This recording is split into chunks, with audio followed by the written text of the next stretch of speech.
Happy 80th birthday po sa inyo, Nay. Maraming salamat, Nay, sa mga binibigay niyo sa aming mga tulong. Ako'y hindi magsasawa sa inyo na kung ano man ang aking mga pagkukulang sa inyo, siguro ay aking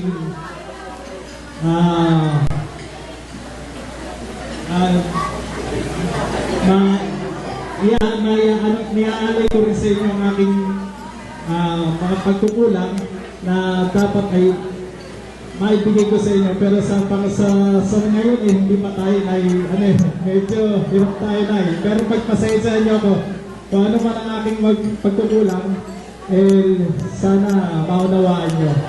Pero siguro sa aking mga rouse na ako dito, bibigay ko sa inyo ang lubos ng aking para maging masaya kayo, Nay. Salamat sa inyo, Nay. Happy birthday, 80th birthday sa inyo. Brother Boyet, nakakalong nga ako, no? Kung inyong i-describe si Nanay Ninay, anong katangian ang pwede nyo na sabihin? Anong katangian ni Nanay ang pinakagusto ninyo? Ang nanay ko po ay wala na po akong masasabi sa kanya. Napakabait po ng aking magulang. Lubos po akong talagang wala akong masasabi sa kanya. Napakabait po. Kung anong tulong hiningin mo, bibigay sa'yo. Ganun po. Pero pagka hindi ayos ang dating mo, hindi ka bibigyan yan. Kaya ayusin mo. Mayroong maganda pa sa kanya, yan. Yan ang ano na sa nanay ko. Napakabait po yan. Kahit sino lumapit ka. Basta't meron yan, bibigyan ka yan. Salamat po.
magbigay muna kayo ng wish ninyo. Ano pong wish ninyo, Nay?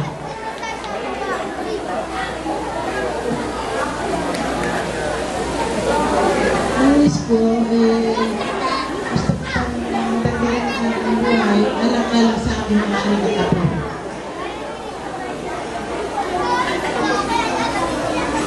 Talaga na ang wish ni nanay ay para sa mga anak at apo. Talagang mahal na mahal ni nanay ang mga anak nila at apo nila. So ano man ang wish ng mga magkakapatid para kay nanay? Wish lang po. Sana humaba pa ang buhay ng aking magulang. Sana umabot sa 150 years old. Di ba, Mare? Okay ka.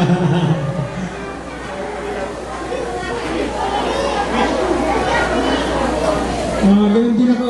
Sana bigyan pa siya ng magandang buhay.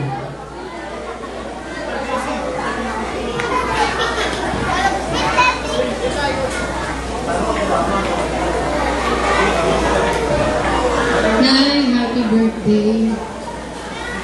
More years to come. And good health and long life. Pasensya na po kayo, wala po dito kasi yung kuya ko, nasa Amerika po siya, nasa Boston po eh. Pero magbabati rin yan, baka pag-uwi namin. Salamat po sir. Sige na, blow the candle. Sana may wish kayo nasa isipan ninyo bago nyo i-blow. At walang palatahan tayo sa Panginoon na ipagkagalog ng Diyos yung dinidesign ng puso ninyo. And happy birthday, Nay. Sabi nga po ng Bible, delight yourself unto the Lord and He will give thee the desire of your heart. Yeah. So, Nay, subukan natin na